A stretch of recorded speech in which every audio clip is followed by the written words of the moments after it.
Economía Hoy, con Gerardo Corrales. Es presentado por... Compartiendo acá en un programa más de Economía Hoy, democratizando la educación financiera.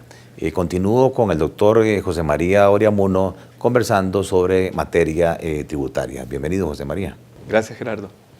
Sobre el impuesto de renta, decíamos en un programa anterior las modificaciones que tenían que ver con las rentas. Se nos quedó el tema de los salarios. Si pudieras ampliar qué modificaciones, si es que las hay, en temas de gravamen a los salarios. Bueno, en tema de los salarios, actualmente hay 3 tramos. Un tramo gravado con el 0%, es decir, un tramo exento del impuesto. El tramo que sigue es un tramo gravado con el 10% y los salarios más altos gravados con el 15%. En cambio, los profesionales independientes tienen un tramo de 0, 10, 15, un tramo de 20 y un tramo del 25%. Y lo que se quiere hacer es equiparar que los asalariados tengan también 2 tramos del 20 y del 25%, igual que los independientes. Correcto. Y eso sigue el mecanismo que se llama, y si puedes explicarlo, de retención en la fuente. Sí. El que paga el salario, el que paga la remuneración está obligado a retener, a calcular, a retener y a declarar por cuenta del empleado. El empleado en realidad pues, no tiene ningún papel, o sea, no tiene que llevar contabilidad, no tiene que emitir facturas, no tiene que presentar declaraciones. Todo eso lo hace el empleador. Okay.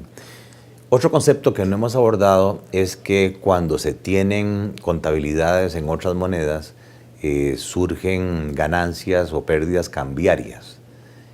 ¿Qué modificación o qué viene en cuanto a ese término en este proyecto? Bueno, la ley hace, o el proyecto de ley hace 2 precisiones importantes. La primera, que sí están grabadas, y con lo cual se acaba un largo litigio, tiene 15 o más años entre la administración y los contribuyentes, sobre si están grabadas o no.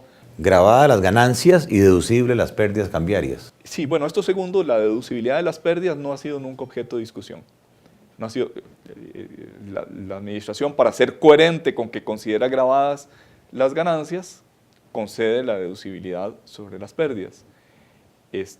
Incluso podría decirse que hay pie en el actual artículo 8, inciso D de la Ley del Impuesto sobre la Renta, para considerar que las pérdidas cambiarias son deducibles en todos los casos. Sobre lo que no hay consenso es sobre si las ganancias cambiarias están gravadas o no, y a partir de cuándo están gravadas. Voy a poner un ejemplo que tal vez explica bien lo que quiero decir. Yo voy a construir un edificio y tomo un préstamo en dólares para construir ese edificio. Y como la contabilidad en Costa Rica, por motivos fiscales, es obligatoria llevarla en colones, aunque el préstamo esté en dólares, yo tengo que traducir esos dólares a colones al día del cierre fiscal. Al 30 de septiembre del año pasado, el dólar alcanzó uno de sus niveles más bajos respecto del colón costarricense. Entonces, es probable que yo, al hacer esa conversión, tenga una ganancia cambiaria en un pasivo. Tengo una deuda, pero tengo menos colones, necesito menos colones para pagarlo, ¿sí? Pero la verdad es que el préstamo no lo he pagado. Lo voy a pagar dentro de 2 o 3 años y nadie sabe cuál va a ser el valor del dólar dentro de 2 o 3 años. Puede ser que cuando lo pague en realidad tenga una pérdida. Entonces, el proyecto de ley hace 2 precisiones. O sea, primera, sí están grabadas, y segundo, están grabadas en el momento de la realización, no en el momento de la conversión por motivos contables o por motivos de cierre fiscal. Muy bien.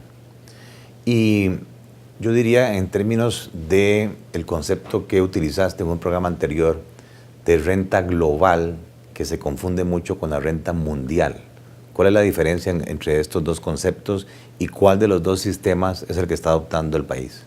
Sí, bueno, renta territorial es la que se produce dentro del territorio, ¿verdad? Los bienes, los servicios o los capitales que la producen están domiciliados en Costa Rica. Mientras que renta global es el concepto opuesto a cedularidad. En lugar de dividir las rentas según su origen, o sea, la cesión de fondos propios a terceros que produce intereses, esa es una cédula. La inversión en acciones en una sociedad que produce dividendos, esto es otra cédula. El trabajo en relación de dependencia, que produce rentas del trabajo personal dependiente. O sea, cada una de esas cédulas se trata de manera separada, con una tarifa, con unos gastos deducibles y con unas normas propias. Son incomunicables unas rentas y otras. Y más bien, el concepto opuesto a cedularidad es globalidad. Renta global lo que quiere decir es acumular todas esas rentas en una sola olla. No tiene que ver con geografía. O sea, puede avanzarse a renta global sin avanzar a renta territorial o a renta mundial, o puede avanzarse a renta mundial sin avanzar en renta global. Son conceptos distintos. Entonces, hoy el sistema costarricense, con este proyecto de ley, seguiría siendo territorial y básicamente un sistema cedular. Sí, sigue siendo cedular. Incluso hay una cédula adicional.